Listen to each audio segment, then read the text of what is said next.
Hi Sven. So here you're standing in front of a white tent, and below this tent there is the Selene guide. So that looks like some kind of protection, isn't it?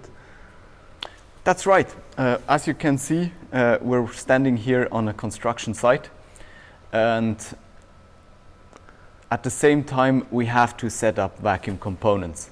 So we have to make a separation between these vacuum components and the construction site in order to keep the components clean enough so they can afterwards still work to specifications inside vacuum. There are a couple things that we can talk about. So this looks like a little bit like an improvised solution, right? So wouldn't it better to have some kind of a clean room tent or some clean room around it? Yes, absolutely. The clean room in general would be much better. It would be much easier to have a proper ventilation system that controls the airflow and everything. But we have basically two challenges.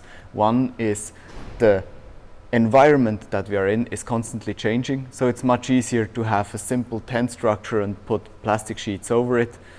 And two, we also need to fairly quickly put on and remove this structure, because in operations these systems obviously are not going to be open to the air, but they are going to be in a vacuum tank, and to put that vacuum tank on and vacuum chamber on and off, we need to remove the tent. So what do you actually want to protect the Selene guides from? I mean, there's obviously dust, right? And on a construction site like that, a DSS, where you're really still building the infrastructure, where does the majority of the dust usually come from? So you have two kinds of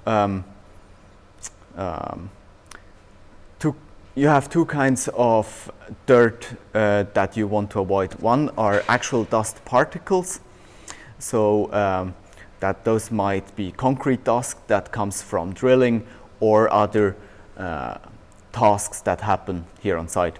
The other thing that actually is even more concerning is a fine cloud of different kinds of oils that we have in the air here. This might be from cooling fluents for drilling or other activities.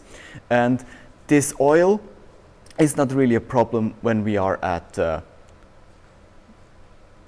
ambient pressure, but when we want to pull vacuum, the oil will vaporize at a certain pressure, so does water. But with the oil, when the oil vaporizes, we create the problem that the oil goes out into our chamber and goes into our pumps, and there can damage the pumps. And therefore, it is very important to avoid those oil, and especially also silica dust on the components. All right, thanks very much. And I think some of our next videos will be taken from inside of this temporary enclosure. Thanks a lot, Sven. Thank you.